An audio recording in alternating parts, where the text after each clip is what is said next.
नमस्कार दोस्तों, स्वागत है आप सभी का हमारे YouTube channel only set practice में। तो आज हम लोग बिहार एसएससी की सेट नंबर 7 को देखेंगे। तो आइए हम लोग बिना वीडियो को देर किए हुए हम लोग वीडियो को स्टार्ट करते हैं। तो आज का हमारा पहला प्रश्न है, गुप्त वंश का वह राजा कौन था जिसने हुनों को भारत पर आक्रमण करने से रोका था? तो हमारा स्कंदगुप्त था। अगर हम हुनों का आक्रमण का बात करें तो 445 ईसा पूर्व से ये हमारा 445 से 467 ईस्वी तक चला था। ठीक है, आगे चलते हैं। स्वामी विवेकानंद का मूल नाम क्या था? तो स्वामी विवेकानंद का मूल या बचपन का नाम का बात करें तो नरेंद्र दत्त था। ठीक है, स्वामी विवेकानंद की जयंती को 12 जनवरी को युवा दिवस मनाया जाता है, 12 जनवरी को।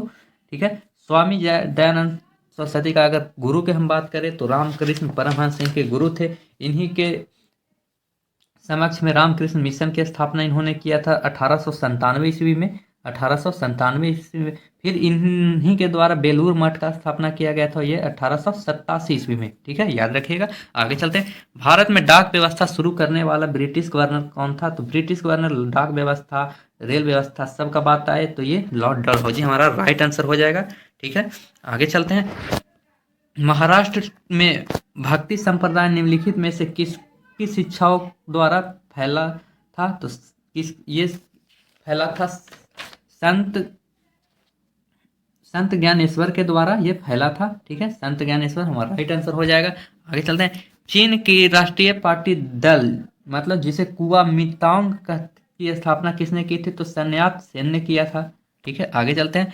रजिया सुल्तान किसकी बेटी थी? तो रजिया सुल्तान इल्तुतमिश की बेटी थी। इल्तुतमिश को गुलामों का गुलाम कहा जाता था क्योंकि कुतुबुद्दीन ऐबक का ये दामाद था और दामाद से पहले ये गुलाम था। तो कुतुबुद्दीन ऐबक खुद एक गुलाम था मोहम्मद गौरी का, तो कुतुबुद्दीन ऐबक का गुलाम था इल्तुतमिश, तो इसीलिए इसे गुलामों का गुलाम कहा जाता है। ठीक है, आगे चलते हैं।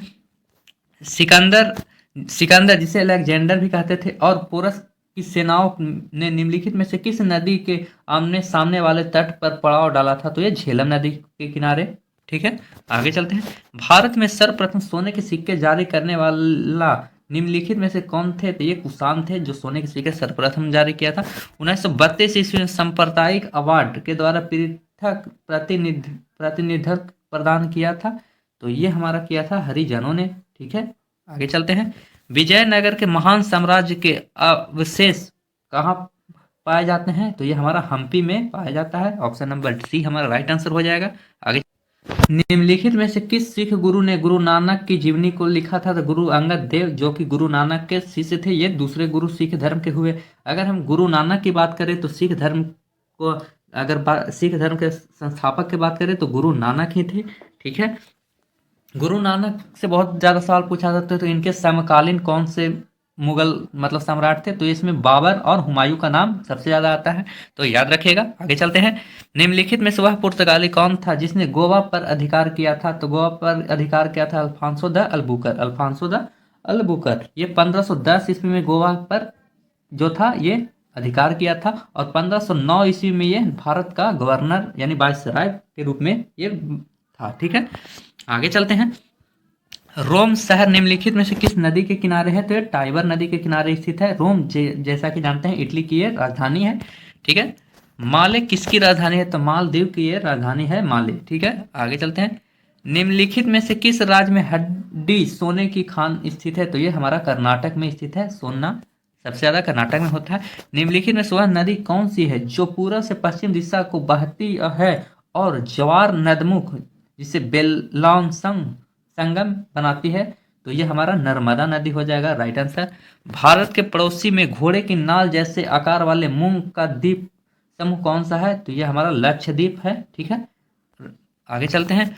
विश्व में सर्वाधिक व्यस्त समुद्री व्यापार मार्ग कौन सा है? तो अटलांटिक महासागर का ये option number A right answer हो जाएगा।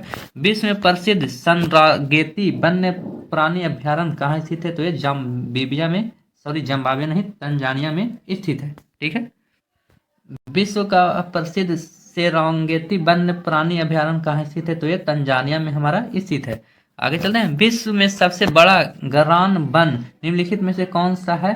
तो ये सुंदरबन है। ठीक है, सुंदरबन का बात करें तो सुंदरबन डेल्टा ये सब पश्चिम बंगाल में पाया जाता है। सुंदरबन में ही सुंदरी नामक वृक्ष भी पाया जाता है। ठीक है, याद रखिएगा। फिर है, किसने यमयोत्तर के साथ साथ अंतरराष्ट्रीय दिनांक रेखा निर्धारित की जा सकती है? तो ये हमारा 180 डिग्री पर जो होता है उसे निर्धारित किया जा सकता है। देखते हैं 180 डिग्री किस ऑप्शन में है। ऑप्शन नंबर डी हमारा राइट आंसर हो जाएगा। फिर है विक्टोरिया प्रपात किस नदी पर है? तो विक्टोरिया प्रपात का अगर हम बात करें तो जाम्बेजी नदी के किनारे ये स्थित है। ठीक है, आगे हम चलते हैं। निम्नलिखित में से वे दो राज्य कौन से हैं जिसने में लौटते हुए मानसून के दौरान प्रायः चक्रवात आता है? तो चक्रवात की बात हुई है तो ये हमारा आंध्र प्रदेश और उड़ीसा हो जाएगा। ठीक है, आंध्र प्रदेश और उड़ीसा राइट आंसर हो जाएगा। अगर मानसून का बात करें तो लौटती मानसून से बारिश कहाँ होती है? तो ये तमिलनाडु क्षेत्र में होता है। ठीक है, याद रखिएगा, तो ये क्षेत्र है यहाँ पर तमिलनाडु स्थित इस क्षेत्र में होता है। ठीक है, आगे चलते हैं। भारत में सबसे व्यापक रूप में पाई जाने वाली मृदा है तो जलोढ़ मिट्टी। जलोढ़ मिट्टी का जैसा कि आप लोग जानते हैं सबसे ज़्यादा उर्वरक की मिट्टी इसे कहा जाता है। ठीक है, ये ज़्यादातर भारत में सबसे ज़्यादा पाई जाती है। काली मिट्टी कपास जिसे कपासी मिट्टी कहते हैं ये गुजरात के क्षेत्रों में पाया जाता है। आगे चलते हैं। भारत के संविधान में मौलिक अधिकार है तो मौलिक अधिकार एक मूल संविधान का हिस्सा था पहले। ठीक है, आगे चलते हैं। भारत में उच्चतम न्यायालय के न्यायाधीशों को सेवानिवृत्ति की आयु होती है तो 65 वर्षीय होती है। हमारा ऑप्शन नंबर डी हो जाएगा। निम्नलिखित में से भारत पहली बार आक्रमण करने वाला था तो ये अरब जो थे यह सबसे पहले आक्रमण किया था। निम्नलिखित में से वह कौन सी रीट है जो न्यायालयों, निगमों, सरकारी कर्मचारियों या व्यक्तियों को उनके द्वारा लोक कर्तव्य निष्पादित किया जाने का निर्देश देते हुए जारी किया जाता है? तो ये हमारा किया जाता है परमादेश रीट जो है। ठीक है, ऑप्शन नंबर सी है। निम्नलिखित में से भारत के राष्ट्रपति कौन थे जो 2 बार राष्ट्रपति के पद पर रहे हैं? तो ये राजेंद्र प्रसाद थे जिसे खाद्य मंत्री के पद पर भी ये रहे हैं, और राजेंद्र प्रसाद को ही संविधान सभा के अस्थायी सदस्य के रूप में चुना गया था। और अस्थायी के रूप में बात करें तो सच्चिदानंद सिन्हा जी थे। ठीक है, ये हमारा राजेंद्र प्रसाद बिहार के ही रहने वाले हैं। आगे चलते हैं। भारत में संपत्ति के अधिकार को अब माना जाता है तो कानूनी अधिकार माना जाता है। ठीक है, पहले इसे 44वां संविधान संशोधन 1978 के तहत इसे 300 के ए में भेज दिया गया जिसे कानूनी अधिकार के रूप में अब माना जाता है। ठीक है, आगे चलते हैं। लोकप्रिय प्रभुसत्ता का समर्थन किया था तो लोकप्रिय ये रूसो ने किया था। ठीक है, ऑप्शन नंबर ये हमारा राइट आंसर हो जाएगा। किस अधिनियमित संविधान का सबसे पहला उदाहरण है? तो ये हमारा अमेरिकी संविधान राइट आंसर हो जाएगा ए। ठीक है, स्वतंत्रता प्राप्ति के बाद भारत सरकार ने निजाम के हैदराबाद राज्य को निम्नलिखित में से किस कार्रवाई के द्वारा अधिकार में लिया था? तो पुलिस कार्रवाई हमारा राइट आंसर हो जाएगा। विदेशों में भेजे जाने वाले विभिन्न संसदीय प्रतिनिधित्व मंडल के लिए व्यक्तियों का नामांकन निम्नलिखित में से कौन करता है? तो ये लोकसभा अध्यक्ष करते हैं। ठीक है, आगे चलते हैं। मतलब किस राज्य के राज्यपाल को निम्नलिखित में से किस शक्ति नहीं है? तो किसकी शक्ति नहीं है? यहाँ विधानसभा को भंग करने की शक्ति किसी में नहीं है। ठीक है, सॉरी, भंग नहीं, स्थगित करने की शक्ति नहीं। ऑप्शन नंबर हमारा सी राइट आंसर हो जाएगा। ठीक है, आगे हम चलते हैं। आई एम द स्टेट, मैं ही राज्य हूं, यह किसने कहा था? तो ये लुई 14वां का कहना था जो कि फ्रांस का रहने वाला था। ठीक है, आगे चलते हैं। किस प्रदेश की विशिष्ट वनस्पति का वितरण मुख्य रूप से किसके द्वारा निर्धारित होता है? तो यह हवा, पानी और अक्षांश के द्वारा निर्धारित होता है। अंतर्राष्ट्रीय मुद्रा कोष का मुख्यालय कहाँ है? तो हमारा वाशिंगटन डीसी में स्थित है। ठीक है, निम्नलिखित में से वह कौन सा संयुक्त राष्ट्र सुरक्षा परिषद का सदस्य नहीं है? जर्मनी हमारा राइट आंसर हो जाएगा। आगे चलते हैं। सकल राष्ट्रीय उत्पाद का तात्पर्य क्या है? तो किसी नियत अवधि के लिए कुल राष्ट्रीय उत्पादन का मुद्रा और मूल्य। ठीक है, आगे चलते हैं। बैंक द्रव्य के तात्पर्य क्या है? तो करेंसी नोट है। हरित क्रांति का मुख्य उद्देश्य निम्नलिखित में से किसका उत्पादन है? तो यह खदानों का उत्पादन है। ठीक है, आगे चलते हैं। निम्नलिखित में से किस राज्य में लैटेराइट मिट्टी पाई जाती है? तो लैटेराइट मिट्टी का अगर बात करें तो ये तमिलनाडु और कर्नाटक क्षेत्र में पाए जाते हैं। ठीक है, गुजरात और महाराष्ट्र के क्षेत्र में अगर बात करें तो ये हमारा पाया जाता है काली मिट्टी। ठीक है, आगे चलते हैं। निम्नलिखित में से कौन सा भारत का सबसे ऊंचा पर्वत शिखर है? तो गॉडविन आस्टीन हमारा हो जाएगा। भारत का पूछेगा तो गॉडविन आस्टीन, K2, और विश्व का पूछेगा तो माउंट एवरेस्ट। ठीक है, आगे चलते हैं। निम्नलिखित में से उच्चतम न्यायालय की सबसे पहली महिला न्यायाधीश कौन थी? तो फातिमा बीबी थी। ठीक है, ये उच्च न्यायालय की बात हो रहा है। ठीक है, अगर सुप्रीम कोर्ट की अगर बात किया जाए तो लीला सेठ हो जाएगा सुप्रीम कोर्ट का। ठीक है, आगे चलते हैं। द कैलेस ऑफ सिविलाइजेशंस पुस्तक का लेखक निम्नलिखित में से कौन है?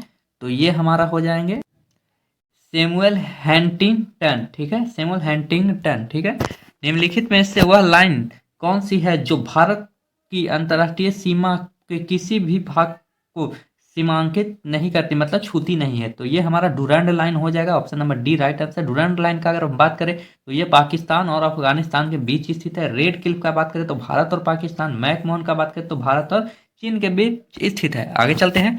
वह स्थान कौन सा है जहां विश्व का सबसे बड़ा गोल गुंबज स्थित है? तो सबसे बड़ा गोल गुंबज स्थित है हमारा ये बीजापुर में हमारा स्थित है। बीजापुर राइट आंसर हो जाएगा। हैरी पॉटर सीरीज की पुस्तक निम्नलिखित में से किसने लिखी है? तो हैरी पॉटर का अगर हम बात करें तो ये हमारा J.K. रोलिंग ने लिखा है। ठीक है, आगे चलते हैं। किस दार्शनिक को 10,000 पीढ़ियों का अध्यापक कहा जाता है? तो 10,000 पीढ़ियों का अगर अध्यापक का जहां पर बात होता है वहां पर कैम्यूफिसियस का नाम सबसे पहले आता है। ठीक है, आगे चलते हैं। हीरे की चमक का कारण क्या है? तो पूर्ण आंतरिक परावर्तन होता है, जिसे प्रकाश का संपूर्ण आंतरिक परावर्तन भी कह सकते हैं। आगे चलते हैं। समुद्र की धाराएं निम्नलिखित में से किसका उदाहरण है? तो ये चालन का उदाहरण है। ठीक है, आगे चलते हैं। यदि तांबे के तार को 2 गुना बढ़ा दिया जाए तो उसका प्रतिरोध 4 गुना हो जाएगा। ऑप्शन नंबर ए हमारा राइट आंसर है। डीजल इंजन के ईंधन में ज्वलित करने के लिए आवश्यक उच्च तापमान किसके द्वारा प्राप्त किया जाता है? तो ये हमारा सिलेंडर में वायु को संपीड़ित करके प्राप्त किया जा सकता है। फिर लंबी दूरी के बेतार संचार के लिए अपेक्षित तरंग होता है, तो ये हमारा रेडियो तरंग होता है। ठीक है, आगे चलते हैं हम। किसी बत्ती में तेल बढ़ने या चढ़ने का कारण है? तो ऐसे तो किसी तत्व का वो ये उदाहरण है, लेकिन इस ऑप्शन के अनुसार हम तेल का पृष्ठ तनाव पर जाएंगे। ठीक है, राइट आंसर हमारा पृष्ठ तनाव हो जाएगा। प्रतिदीपित नलिका के प्रारंभ में उत्पन्न किरण है, तो ये हमारा परावैगनिक किरण है। आगे चलते हैं।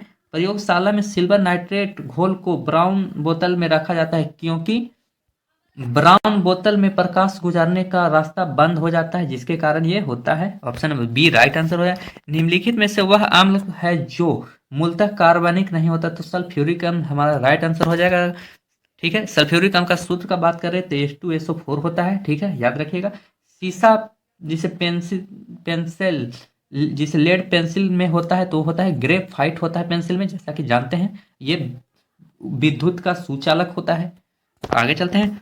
प्रातःकालीन धूप में मानव शरीर में कौन सा विटामिन उत्पन्न होता है? तो विटामिन डी हमारा राइट आंसर हो जाएगा। फिर टांका जिसे शोल्डर कहते हैं, तो मिश्र धातु है हमारा टीन और सीसा का। ठीक है, आगे चलते हैं। निम्नलिखित में से वे 2 तत्व कौन से हैं जिसका ट्रांजिस्टर उद्योग में व्यापक रूप से प्रयोग किया जाता है? तो सिलिकॉन और जर्मेनियम हमारा राइट आंसर हो जाएगा।